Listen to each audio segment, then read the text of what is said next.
대부분의 사람들은 가능하면 내 인생이 막힘이 없이, 걸림이 없이 인생의 고난이나 시련이 없기를 바라며 살아갑니다.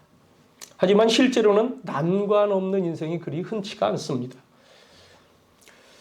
난관은 있더라도 많은 경우 시련과 고난의 과정을 통해서 도리어 그 인격이 다듬어지고 훌륭한 인물로 성숙해지기도 합니다. 훌륭한 예술도 철학과 문학도 시련과 고난을 겪는 과정에서 걸작으로 탄생한 경우가 꽤 많습니다. 그래서 눈물 젖은 빵을 먹어보지 아니한 사람과는 인생을 논하지 말라 하는 말도 나온 것 같아요. 성경을 보면 하나님께서 이스라엘 백성들을 택하시고 사랑도 엄청 주셨습니다. 정작 그들의 역사를 볼 것 같으면 혹독한 시련과 고난이 많았다. 엄청난 사랑을 받았다고 하는데 시련과 고난은 혹독했다. 그렇게 하신 것은 하나님께서 그들이 하나님 백성 된 것, 또 하나님이 그들의 하나님 되신 것을 알려주심과 동시에 또 그들과 하나님이 영광을 받으시고자 했던 거죠. 물론 그들의 죄악과 그들의 불충으로 인해서, 우상숭배로 인해서 그러한 혹독한 시련, 고난을 자초한 일입니다마는 그 과정 가운데 하나님은 항상 그들을 돌보시고 이끄셨다 하는 것이 성경의 말씀입니다. 요셉과 모세 같은 인물은 당시 함께 살아가던 다른 사람들보다도 몇 배의 고난을 경험한 끝에 위대한 지도자가 되었습니다. 야고보서 1장 2절엔 시험을 만나거든 온전히 말씀을 띄워줘요. 시험을 만나거든 온전히 기쁘게 여겨라 했습니다. 히브리서 12장 11절에는 무릇 징계가 당시에는 즐거워 보이지 않고 슬퍼 보이나 후에 그로 말미암아 연단받은 자들은 의와 평강의 열매를 맺느리라 하면서 하나님께서는 우리의 유익을 위하여 징계를 하신다는 말씀을 주시는 거예요. 그러므로 기독교 복음은 시련과 고난의 의미를 알지 못하면 이해하기 어렵습니다. 시련의 고난에 처했을 때 세 가지 부정적인 태도를 배격해야 됩니다. 하나는 시련을 만나거든 그 시련을 그냥 경솔하게 취급하지 말고 가볍게 여기지도 말라 하는 거예요. 인생을 안일하게 살려 하는 사람들은 그런 시련 같은 걸 그냥 회피하고자만 합니다. 그러나 그 시련을 극복하고자 해야 하는 것도 사람들에게는 필요합니다. 두 번째는 시련을 당할 때 쉽게 낙심도 하지 말라는 거예요. 낙심하고 주저앉아 버리면 신앙의 발전도 없고 인생의 성공도 없습니다. 믿음의 사람들은 모두가 시련을 겪었고 그것을 이겨냈습니다. 사탄은 우리가 시험을 당할 때 우리를 쓰러뜨리기 위해서 낙심이라는 무기를 사용합니다. 모든 것을 포기하게 하여 인간이 당하는 시련의 가치와 의미를 없애버리려고 합니다.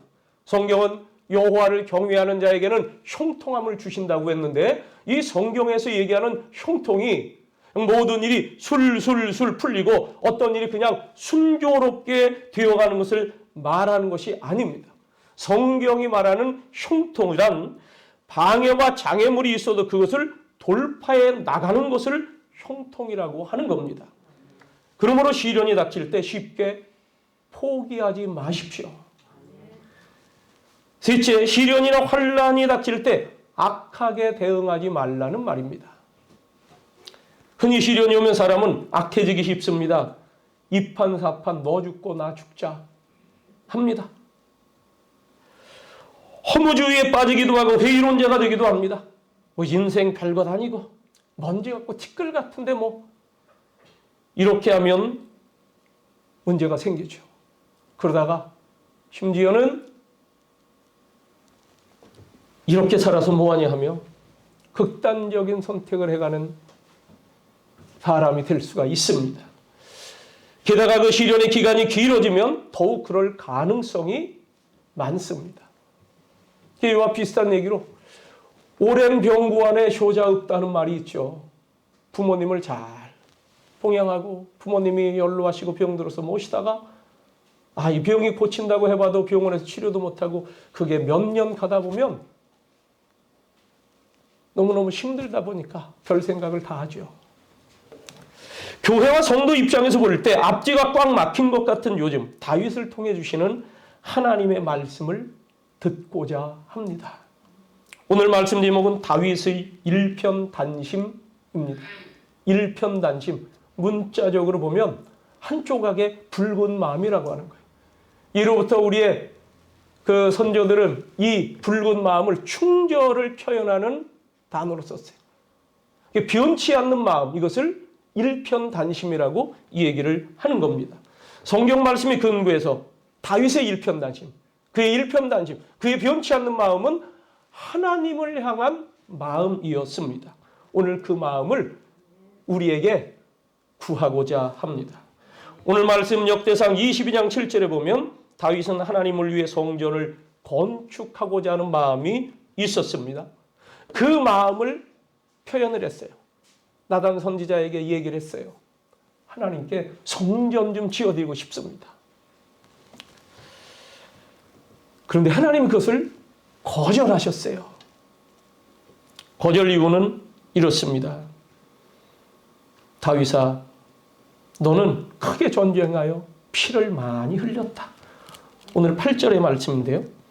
너 말고 내 아들 솔로몬 때에 가서 짓도록 하자. 이 다윗이 짓는 건 거절하셨다는 겁니다. 물론 아들이 짓는 것도 대단히 영광스럽고 좋은 일이죠. 성전 건축이니까. 그런데 왕에게는 자기 이름이 걸린 것은 민감합니다. 자기의 때에 치족이 있어야 되는 거예요. 이 성전 건축이라고 하는 것은 하나님의 선민들에게는 업적 중에 업적이 될 수가 있는 사역입니다. 가장 큰 영광스러운 사역입니다. 왕의 업적 중에 진짜 하나님의 성전을 지어드렸다? 영원토록 남을 만한 일이죠. 그런데 보세요. 다윗은 이 생각을 성막을 지은 모세 이후 500년 동안 아무도 못했었는데 다윗이 그 생각을 가졌다는 거예요. 이게 얼마나 귀한 일입니까? 그런데 하나님이 그 마음을 아니 하고 거절하셨다는 거예요. 여러분 이럴 때 어떻게 할 거냐는 얘기예요. 내가 하고 싶은 일이 있는데 이게 막혔어요. 이때 다윗 기분 나쁘다고 삐졌습니까? 그대로 포기했습니까? 아니면 자기가 왕이라는 것을 내세우며 그냥 어거지로 밀어붙였습니까? 결코 그렇지 아니했습니다. 비록 거절을 당했으나 하나님 여호와를 위하여 성전을 건축하려던 그의 마음, 건축하되 보통 건물로 건축하는 것이 아니라 5절 말씀에 보니까 여호와를 위하여 건축할 성전은 극히 웅장하여 만국의 명성과 영광이 있게 하여 할지라 하는 정도로 건축하려던 그의 일편단심은 거기서 멈추지 않고 새로운 돌파구를 찾아 튀어올랐습니다. 거절받았지만 막혔지만 그의 마음은 새롭게 나타나는데 바로 성전 건축을 위한 건축 자재를 다 준비하는 일이었습니다. 그 준비한 내용을 보면 보통이 아닙니다. 그가 성전 건축을 위해 건축 자재를 준비한 일을 5가지로 구분해 볼 수 있는데 그 첫째는 수량에 있어서 양적인 면에 있어서 차고도 넘치는 준비였습니다. 여기 5절 말씀을 보면 많이 준비했다고 했고 4절과 16절에서는 무수히 준비했다고 했고 3절과 14절에서는 힘이 많아서 그 무게를 달 수 없을 정도로 준비했다고 했습니다. 엄청난 양의 준비를 한 거예요. 두 번째는 최고의 기술자들까지 준비를 해놨습니다. 15절 말씀에 보니까 또 장인이 네게 많이 있나니 곧 속수와 목수와 온갖 일에 익숙한 모든 사람이니라. 또 역대하 2장 2절에 보니까 솔로몬이 이에 짐꾼 7만 명과 산에서 돌을 떠낼 자 8만 명과 일을 감독할 자 3,600명을 뽑고 이 솔로몬이 드디어 성전 건축을 개시하게 될 때에 두로 시돈 지역에 있는 그 사람들에게 다 연락이 되어 있었던 다윗 때의 기가 막힌 일꾼들과 함께 아버지 때에 준비된 일꾼들과 함께 자기 때 준비한 일꾼들을 이렇게 동원을 했다는 얘기예요. 성전 건축을 위해서 자재만 준비한 것이 아니라 이 자재들을 다룰 기술자들까지 다 준비를 해놨다 하는 거예요. 그래서 역대하 2장 7절에 보니까 그런 얘기를 하는 겁니다. 그때 도움을 주던 함께 돕는 관계에 있던 두로 왕 후람이라고도 하죠. 히람에게 이런 얘기를 하는 거예요. 이제 청하건대 당신은 금은동철로 제주하며 자색홍색 청색실로 직주하며 또 아로 새길 줄 아는 재주 있는 사람 하나를 내게 보내라. 내 아버지 다윗이 유다와 예루살렘에서 준비한 나의 재주 있는 사람들과 함께 일하게 하고 2장 14절에는 이 사람은 두 번째 줄에 일을 잘하며 또 모든 아로 새기는 일에 익숙하고 모든 기묘한 양식에 능한 자이니 그에게 당신의 재주 있는 사람들과 당신의 아버지 내 주 다윗의 재주 있는 사람들과 함께 일하게 하소서 하고 이 후람 왕도 같이 협조하겠다고 했습니다. 기술자들. 셋째는 석재를 다 다듬어 놓았다는 거예요. 2절 말씀 보니까 다윗이 명령하여 이거는 역대상 22장 2절입니다. 다윗이 명령하여 이스라엘 땅에 거류하는 이방 사람을 모으고 속수를 시켜 하나님의 성전을 건축할 도를 다듬게 하고 아직 건축은 솔로몬 때 해갈 건데 다윗 때부터 그 시간이 많이 걸릴 테니까 도를 정교하게 다듬은 거예요. 그 당시에 건자재는 돌, 또 나무, 석조, 목조 그렇게 된 거죠. 뿐만 아니라 이 건축 자재들은 최고의 자재입니다. 성전에 목재가 많이 들어갔는데 당시의 건축 제목으로는 레바논산이 최고였어요. 역대하 2장 8절에 레바논에서 백향목과 잣나무와 백단목으로 준비했습니다. 최고로 빼어난 나무를 말할 때 레바논의 백향목이라는 말을 하는 겁니다. 주님을 위하여 간절함이 있는 사람들은 이렇게 일을 합니다. 내가 하고 싶은데 그 기회를 얻지 못했다고 낙심하지 않습니다. 내가 하고자 하는 대로 되지 않았다고 회방하지 않습니다. 못 먹는 감 찔러나 보지 않은 놀부심보 전혀 없습니다. 어떻게라도 누구를 통해서라도 그 일이 잘 되기를 바라는 심정으로 성전 건축이 잘 되기를 바라는 심정으로 생각하다 보니까 다시 말씀드리면 하나님의 교회를 세워가는 일 누구도 생각하지 못한 이 성전 건축이라는 최상의 아이디어를 낼 수 있었고 진짜 창의력을 가지고 이 일을 계획했던 것입니다. 네 번째는 환난 중의 준비라는 거예요. 14절 말씀을 우리가 다 같이 읽습니다. 시작. 내가 환난 중에 여호와의 성전을 위하여 금 10만 달란트와 은 100만 달란트와 놋과 철을 그 무게를 달 수 없을 만큼 심히 많이 준비하였고 또 제목과 돌을 준비하였으나 너는 더할 것이며. 지금 다윗이 솔로몬에게 당부를 하는 거예요. 나 때는 하나님이 못 지켰고 너 때 지라고 그랬으니 너 내가 이 준비한 이 모든 것에 더해라. 그런데 이것은 환난 중에 준비한 거다 하는 거예요. 내가 환난 중에 이같이 준비했다. 너 솔로몬 넌 더해서 해라. 여러분 열왕기상 5장 3절 4절에 따르면요. 사방에 대적들이 있어서 이리저리 뛰고 눈붙일 사이도 없는 중에 준비했던 것입니다. 일반적으로 환난을 당하게 되면 아무것도 아무 일도 못하고 그대로 중지해야만 되는 것이 상례인데 다윗은 그렇지 않았다는 말이에요. 정신을 차릴 수 없는 환난의 도가니 속에서도 다윗은 틈틈이 자재, 기술자들을 물색하여 준비시키는 일을 잊지 않았다 하는 겁니다.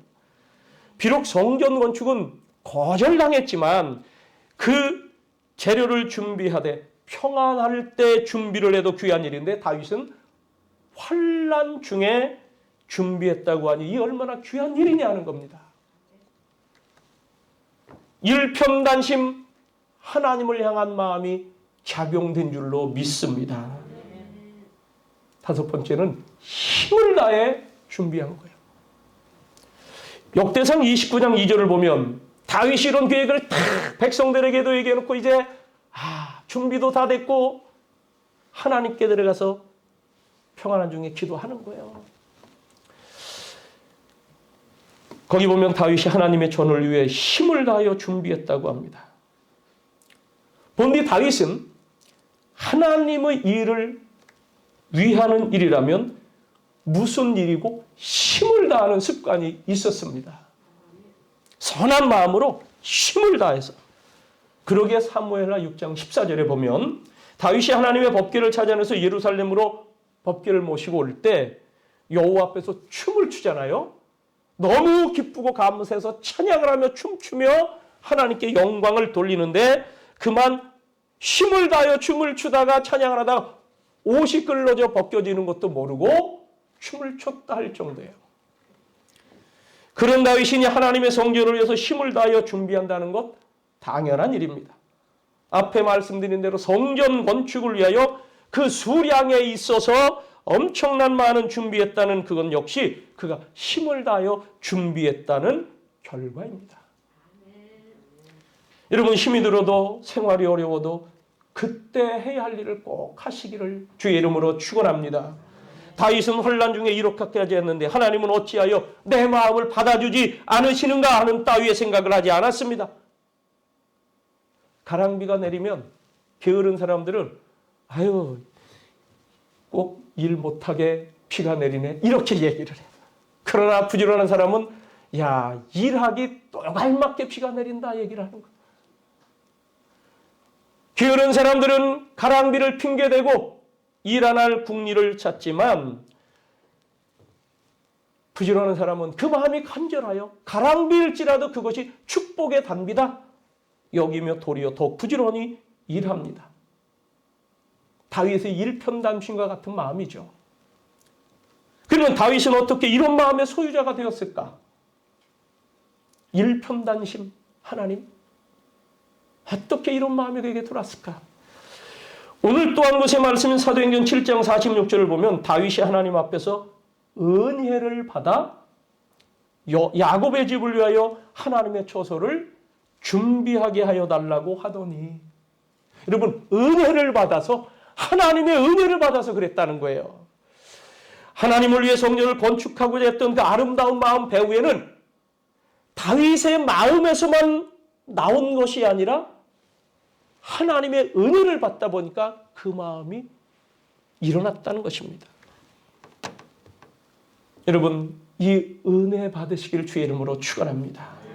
다윗은 이 마음을 그 아들 솔로몬에게도 주시기를 기도했어요.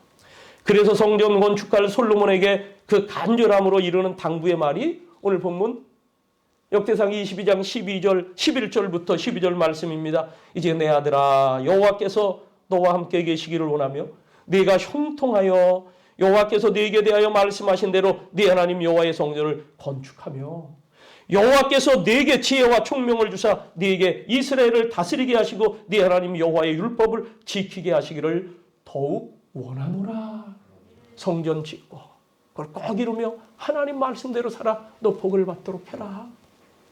역대상 29장 18절 19절에는 내 아들 솔로몬에게 정성된 마음을 주사 주의 계명과 권면과 윤리를 지켜 이 모든 일을 행하게 하시고 내가 위하여 준비한 것으로 성전을 건축하게 하옵소서 하였더라. 다윗이 들어가서 기도하는 거야. 하나님 솔로몬에게 정성된 마음을 주사 이 준비된 모든 것으로 성전을 건축하게 하옵소서. 자기의 마음도 일편다심 하나님 솔로몬에게도 그 마음을 달라는 거예요. 하나님은 하나님의 일을 하려는 자에게 하나님의 은혜가 필요하다는 사실까지도 알고 계시며 그 필요한 것들을 공급해 주시면서 그 일을 되게 하시고 하도록 하심을 믿습니다. 그래서 고린도서 9장 8절에 하나님이 능히 모든 은혜를 너희에게 넘치게 하시나니 이는 너희로 모든 일에 항상 모든 것이 넉넉하여 모든 착한 일을 넘치게 하게 하려 하심이라. 하나님이 능히 모든 은혜를 너희에게 넘치게 하시나니 이는 너희로 모든 일에 항상 모든 것이 넉넉하여 모든 착한 일을 넘치게 하게 하려 하심이니라. 우리 모두 이 은혜가 필요합니다. 이 은혜를 받는 일에 있어서도 다윗은 준비된 사람이에요. 그래서 오늘 19절 말씀 읽질 않았습니다마는 역대상 22장 19절에 이제 너희는 마음과 뜻을 바쳐서 같이 읽습니다. 이제 너희는 마음과 뜻을 바쳐서 너희 하나님 여호와를 구하라. 일어나서 여호와 하나님의 성전을 건축하고 여호와의 언약궤와 하나님 성전의 기물을 가져다가 여호와의 이름을 위하여 건축한 성전에 드리게 하라 하였더라. 너희 하나님 여호와를 구하라는 거야.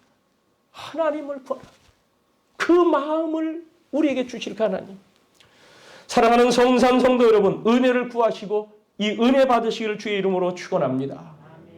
마지막으로 일편단심 하나님의 다윗은 과연 어떤 복을 받았을까? 저는 궁금해요. 야, 이 정도로 이렇게 준비하고 그 환난 중에까지도 이렇게 했더니 다윗. 사무엘하 7장을 보면 하나님께서 다윗에게 몇 가지 복을 주십니다. 그 하나가 도리어 다윗의 집안 가문을 세워주시고 보장해 주시는 복입니다. 사무엘하 7장 11절에 보면 여호와가 너를 위하여 집을 짓고 라고 했어요. 27절에 내가 너를 위하여 집을 세우리라 말씀하죠. 다윗, 네가 내 집을 지어준다고? 야, 내가 언제 너한테 집 지어달라는 얘기 한 적 있냐? 내가 도리어 너희 집을 지어주고 너의 집을 세워주마. 할렐루야. 여러분, 다윗이 지어야 나중에 헐리기도 했어요. 하나님이 지어주시는 것은 영원함을 믿습니다. 그래서 두 번째 복은 뭐냐? 일시적인 복이 아닌 영원한 복을 받은 거예요. 16절 말씀입니다. 네 집과 네 나라가 내 앞에서 영원히 보존되고 네 왕위가 영원히 견고하리라 하셨다 하라. 7장 29절에는 이제 청하건대 종의 집에 복을 주사 주 앞에 영원히 있게 하옵소서. 주 여호와께서 말씀하셨사오니 주의 종의 집이 영원히 복을 받게 하옵소서 하니라. 믿음으로 하나님께 인증샷을 올려드리는 거예요.